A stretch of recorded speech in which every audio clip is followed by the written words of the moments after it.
Se bem, sou Paulo da Costa Paiva, leigo professo na Ordem Franciscana Secular e também idealizador da mídia digital Partilha Franciscana. Lá você encontra tudo relacionado à espiritualidade franciscana, mais precisamente da Ordem Terceira dos Penitentes, a OFS, Ordem Franciscana Secular. Lá você encontra texto, você encontra vídeos, biografia de santos e muito mais. Aproveitando, faço um convite a visitar nossas fraternidades que está espalhada pelo esse mundo afora. Na sua cidade, se não próximo à sua cidade, você vai encontrar uma de nossas fraternidades. Você que é leigo, você que é do clero secular, venha nos visitar, venha beber, experimentar e quem sabe vivenciar junto com a gente a espiritualidade terceira franciscana. Hoje vamos dar continuidade à história da Ordem Franciscana Secular, uma breve história. E hoje vou ler o segundo ponto, que é desse livro. Sempre eu vou mostrar e sempre eu vou colocar debaixo no comentário nos vídeos o nome do livro, caso alguém se interessa, busque comprá-la, que é fácil de encontrar pela internet. Então hoje vou falar do período pré-franciscano e ele fala o seguinte: a obrigação dos penitentes. Não é fácil reconstruir todos os traços da ordem da penitência do período anterior a Francisco de Assis e seus companheiros.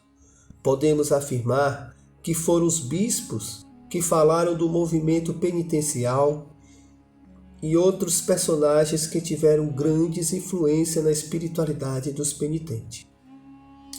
Tais personagens ajudaram a levar a termos, a menos em parte, a reforma gregoriana e deram ao povo cristão, através da pregação e da prática da pobreza, conforme o estilo de vida dos apóstolos, uma forma de vida evangélica. Então, o que acontece? Isso já falei várias vezes em diversos vídeos, que o movimento dos penitentes já existia antes de São Francisco. E quem dava uma orientação era o clero. Há muito desse povo leigo que queriam buscar se manter-se em condição de graça, em condição de salvação.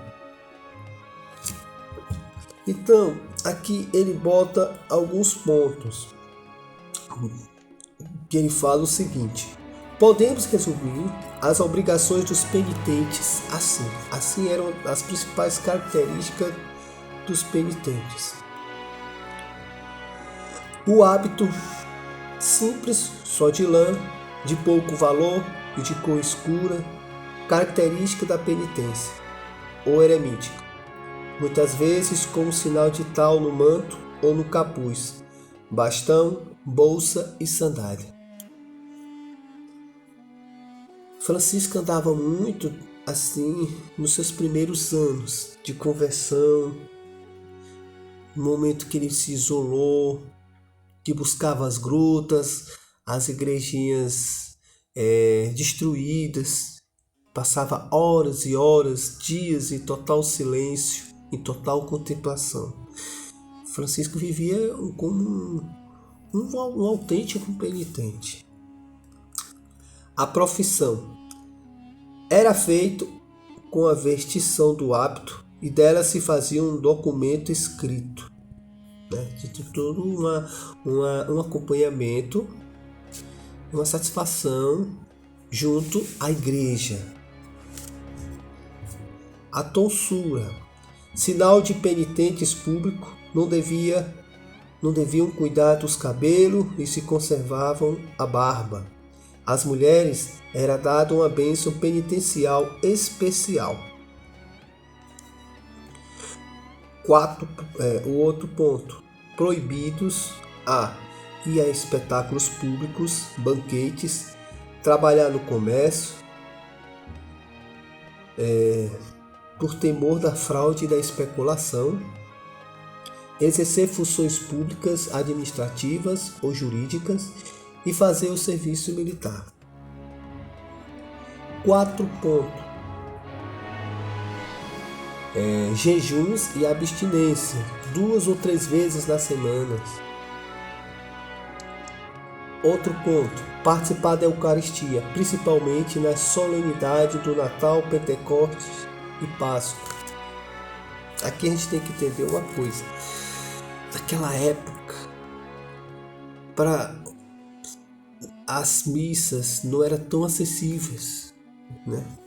Assim como nos grandes interiores espalhados aí afora. Tem locais que você tem missa dominical, mas tem locais que só tem de 15 em 15 dias e outros locais de uma vez por mês. E olhe lá, né? Então, se a pessoa pudesse pelo menos participar da Eucaristia nesse período do Natal, da solenidade do Natal, da Páscoa e do Pentecostes, já era muita graça derramada sobre a pessoa.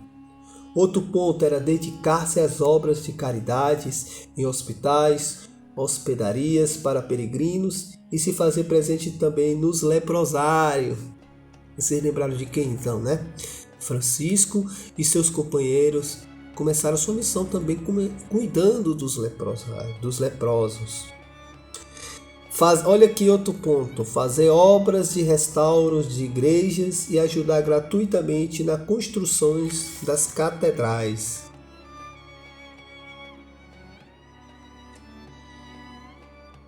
Então, aqui a gente vê que se você tem acesso ao estudo, à literatura da biografia de São Francisco e dos seus primeiros companheiros, muita coisa que tinha aqui fez parte da história de Francisco, né? Francisco começou, podemos dizer isso, que ele começou como um penitente. E como eu falei no vídeo anterior, foi durante a proclamação do Evangelho, onde Jesus orientava seus discípulos em missão, é que ele percebeu que o Espírito Santo agiu de tal forma no penitente Francisco de Assis, que ele percebeu qual era a sua missão, né? Que aos poucos vieram companheiros, depois desse despertar, vieram companheiros, então eles não seriam necessariamente penitentes, mas irmãos medicantes, itinerários, pregadores de cidade em cidade, a conversão, a buscar a reconciliação com a igreja. Então assim começou a ordem dos frades menores, como irmãos medicantes itinerários que iam de cidade em cidade, convidar as pessoas a se converterem. E Francisco tinha algumas características de penitente que permaneceu, como buscar o isolamento, viver alguns momentos reclusos, que aquilo é que fazia ele se fortalecer espiritualmente e que fortalecia toda a família, todos os companheiros. Francisco era muito rigoroso consigo, rigoroso até demais, que quando ao morrer próximo à sua morte, ele pedia perdão ao seu irmão corpo pelos exageros, porque foi muito maltratado, assim, muito judiado, podemos dizer. Mas ele fazia tudo aquilo pelo zelo, pelo exemplo que ele tinha que dar aos seus irmãos, pela coerência. Ele tinha um zelo muito grande pela coerência, viver tal qual, para não ser um hipócrita e nem um demagogo, viver tal qual. Assim devem ser todos os cristãos. Não devemos ser cristãos de oba-oba, de fachada. Devemos ser cristãos coerentes. Cristão coerente. Viver tal qual aquilo que a gente acredita e aquilo que a gente anuncia. A vida de cristão não é fácil. É uma vida de via crucis. É carregar a cruz. Diante de uma sociedade consumista, diante de uma sociedade favoráveis às inclinações caprichosas da carne. Se a gente não se tornar atento, nos tornamos escravos do homem animal que somos.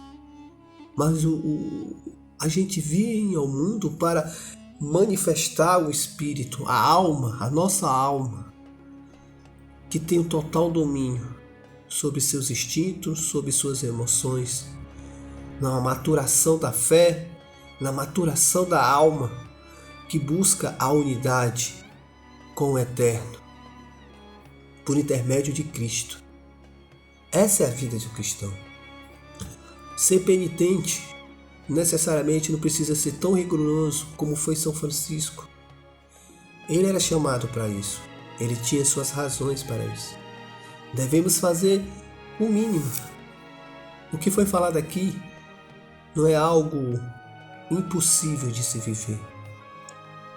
Mais impossível do que isso era o Evangelho na época de São Francisco. E ele provou que é possível viver. Amém? Paz e bem.